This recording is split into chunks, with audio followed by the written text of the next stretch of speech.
Good evening and welcome. Tonight we will be going over the history and geography of Bobonaro in East Timor, also known as Timor-Leste. It means the same thing.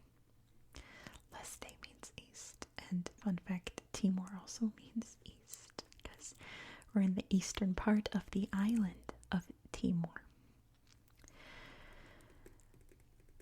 I didn't draw the borders on this one because East Timor is really tiny and really purple, so I don't think you'd be able to really see it anyway. I know I've drawn a couple others when I've covered East Timor. I'll throw my East Timor playlist up there. You can learn more about this really neat little country and its very devastating history, to be honest. We'll talk more about that later, but it is tiny and rugged and very beautiful. Bobonaro borders Indonesia over here, the Indonesian part of Timor, very, very important to its history. And also the Savu Sea up here. The Savu Sea. The main ethnic groups in this region are the Kamak and also the Tetum, which is like the dominant ethnic group here in East Timor. And it is very rugged, very forested. Some neat hot springs, which we'll look at on Google Earth. Little beaches, but nothing like, luxury sand beach clubs, surfing, things like that. Just sand and water. And yeah, it seems like it's a very quiet little place here in East Timor. Capital Dili is not too far off from here. The capital of this region, however, is right here, Maliara.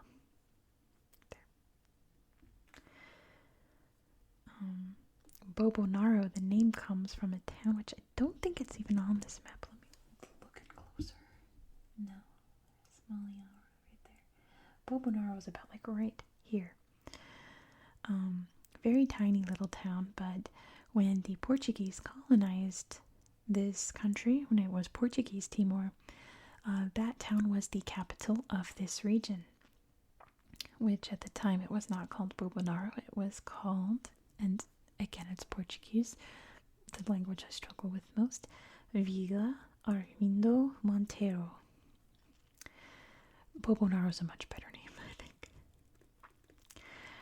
But throughout most of its history, especially in the 20th century, this was a tourist spot because of the beautiful landscape and the hot springs. It was just a fun place to come relax. I'll show you a spot, a little museum where they have an old tourist drawing, like one of those classic tourist illustrations. It's so pretty.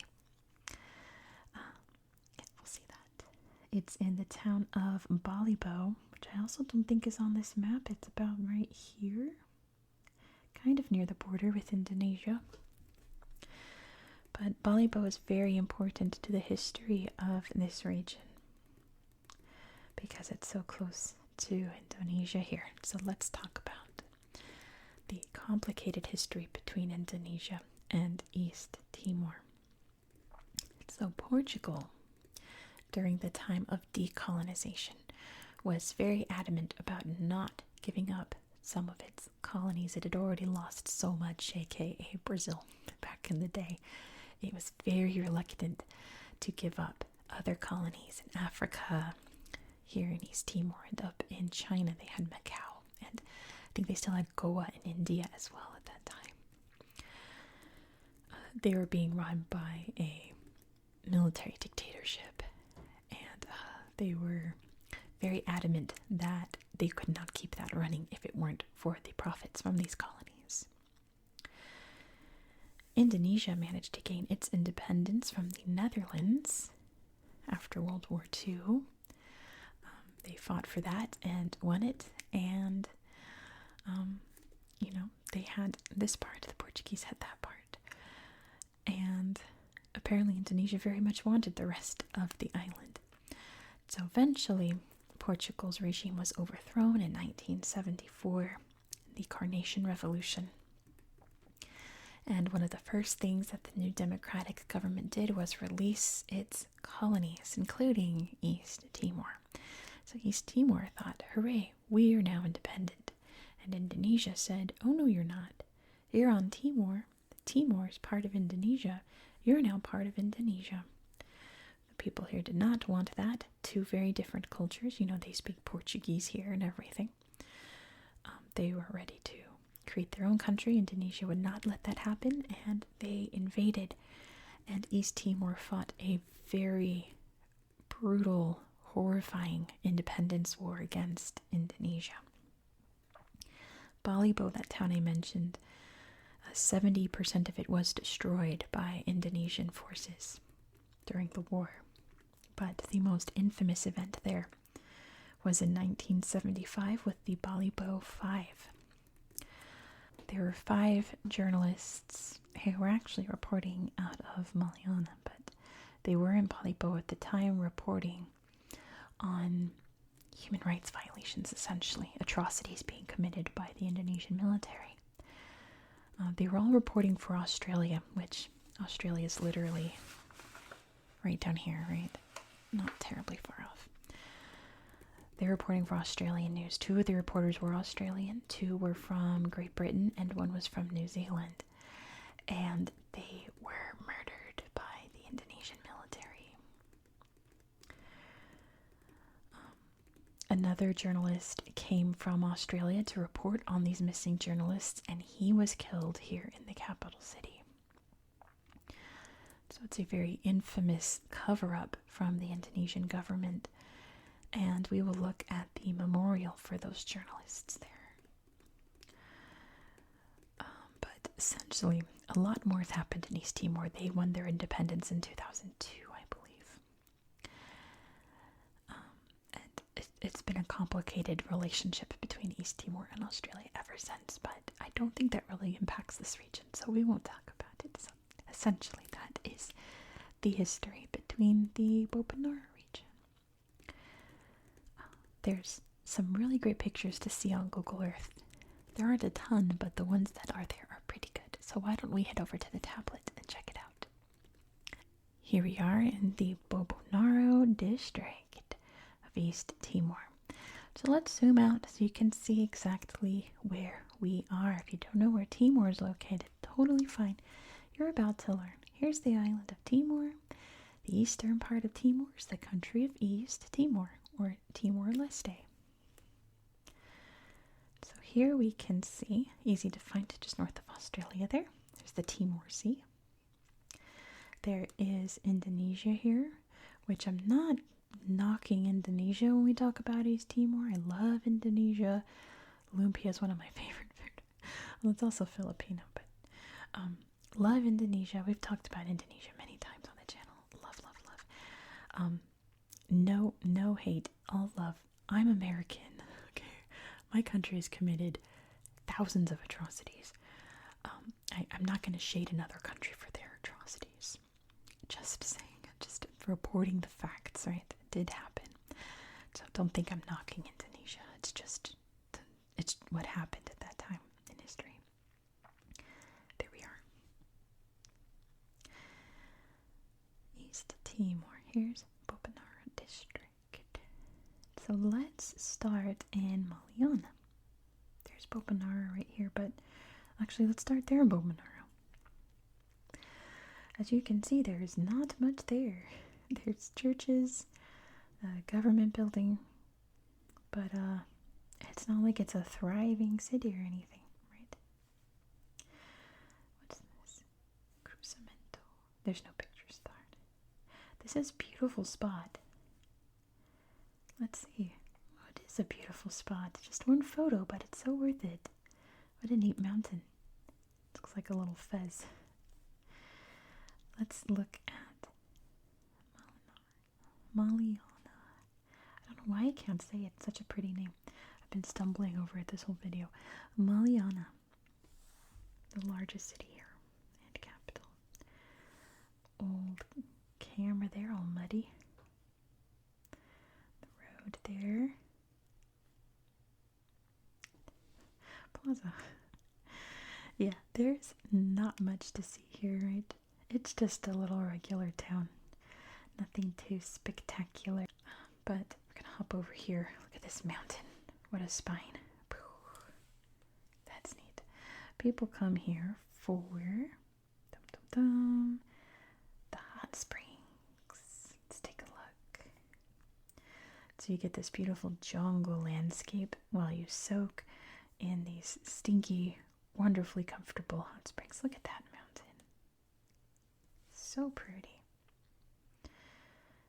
And not many hot springs you can find have this gorgeous jungle landscape, do they? Beautiful waterfalls. Cute faces. Oh my goodness, how sweet. Oh goodness, look how steamy. Very, very relaxing. There's another over here. Hot springs. Let's see. Wow. Yeah, look at this landscape. You get to enjoy that as you soak in this water, probably so rejuvenating and relaxing.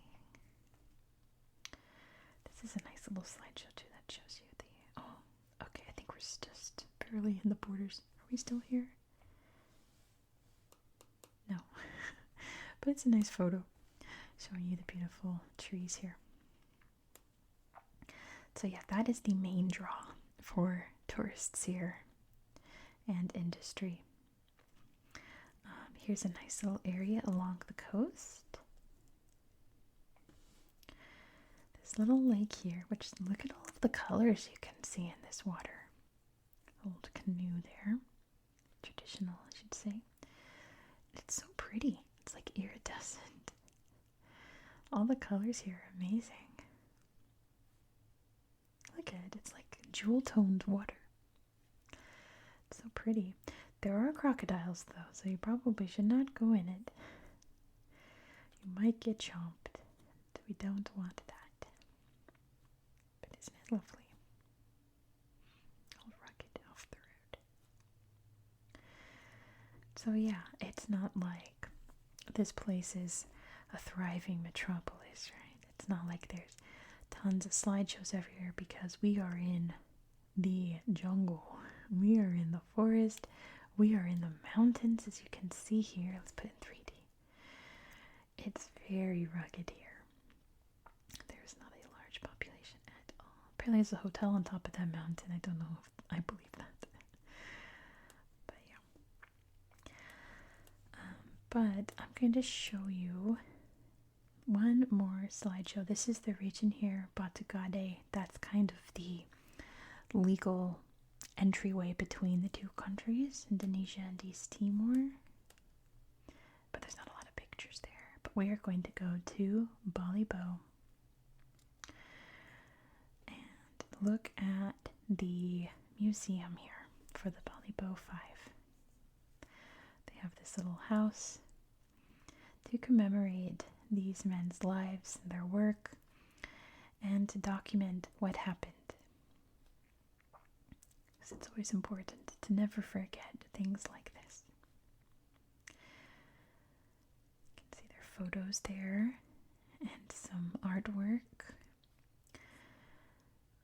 Well, I guess that's what this place looked like before.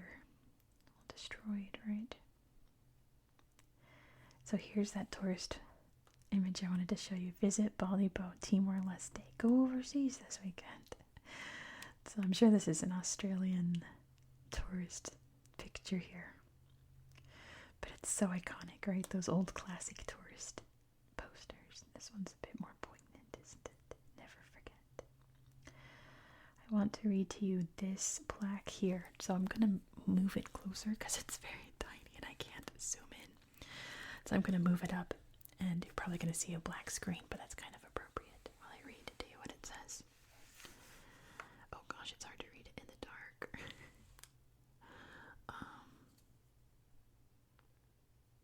Oh gosh, I cannot read this. Let me turn it this way. There we go. Much easier to read. It says it took nearly a month for the Australian government to confirm the fate of the journalists amidst an outcry from the Australian public over their deaths and the Australian government's response to the invasion of East Timor. On the 5th of December, what were said to be the remains of the journalists were buried in a Jakarta cemetery in a single coffin, in a ceremony attended by several embassy staff and their spouses, resident Australian journalists, and the secretary of the Indonesian Journalists Association. None of the families were invited. Instead, they were left to deal with their own grief in the days, months, and years to come. The circumstances of their deaths have been a source of controversy ever since. No one has been charged with their murder. 2 Australian government inquiries left many questions unanswered, and a full judicial inquiry has never been held. Greg Shackleton, Gary Cunningham, Tony Stewart, Malcolm Rennie, and Brian Peters died because they were reporting events that the Indonesian military did not want reported. Roger East, another Australian journalist who traveled to East Timor to report on the fate of the Balibo 5, was shot on the wharf in Dili on 8th December 1975 as part of a mass execution of civilians. They weren't the only ones to die. In the ensuing conflict and the 24 years of Indonesian occupation, it has been estimated that over 200,000 East Timorese died. This included volunteer soldiers and civilians from the village of Balibo and the surrounding Maliana district. This house is dedicated to them. Really beautifully written, right? I really wanted to include that. I think this had a slideshow. Oh yeah, it's a terrifying cave. Let's look at this terrifying cave to kind of ease the heaviness there. I think caves are very scary. I wouldn't avoid them, but I'd rather not go into a cave. Look at these happy people about to go into this terrifying. Look at the sunset though, it's beautiful. It wouldn't be me. I would go in for a bit, say that's nice, and pop back out. Look at, oh my gosh, it's almost like the last photo before they disappear. Caves creep me out. I don't know about you guys. And it's weird because they didn't really used to creep me out. I think it was watching a video about Nutty Putty, and I'm done. No thank you. But yeah. That's just my personal opinion. Let's find one more photo before we end this video. Do you think Batu Gadis? No. Do you think they have a slideshow? The town slideshows here aren't that great, but we can still look. This is nice. Just a little short one, but we can enjoy the coastal view there. Thank you so much for watching. If you enjoyed this style of content, please consider subscribing. This looks man-made. It looks too perfect. It's too beautiful. This looks like it was arranged. The next video will be... Actually, it's a place that I accidentally skipped. And one of you guys pointed out that I skipped it, which I always appreciate. I'll say it in the next video, but if you ever think I skipped over an area, do let me know, please, because I want to make sure I include everything. So I skipped this one by accident a few weeks ago. So we're going to cover it next week. And it is in Bulgaria. My apologies to Bulgaria for skipping it, because I think Bulgaria is gorgeous. Plus, there's a UNESCO site there. So be sure to subscribe so you won't miss out. I do hope that you found this video to be relaxing and educational. And I hope that you have a good